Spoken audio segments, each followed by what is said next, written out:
Бу басууда уҗым арышларын ясы тукландыру белән раса һәм туман сиптергечләре шөгыльләнә.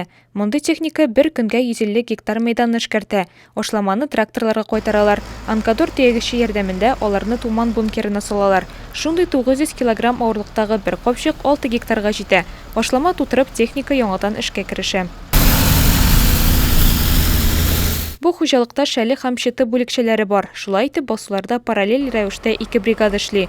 Аларның кулында 6 техника бар. Вот как видите, сейчас уже вышли на подкормку озимых культур. 2850 гектаров.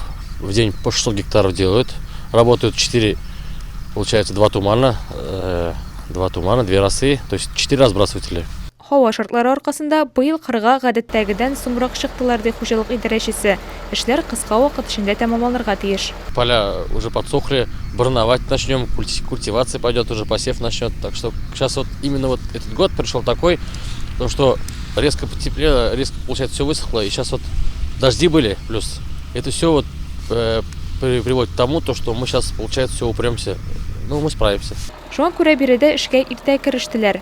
Иртәнге 6-дан кичке 7-8-ләргә кадәр эшлиләр. Механизаторларны басуда ук көнгә 2 тапкыр ашаталар. 12-20 менә хәзерге моментта подкормка кертәбез, удобрение ташыйбыз туманга. 7-8 рейсин.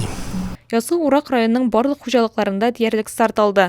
Уҗым культураларын тукландыру эшләре 53%-ка башкарылган. Кайбер хуҗалыкларда тырмалауга керештеләр инде. Һава торышы мөмкинлек бирсә, чәчү бер атнадан башланачак.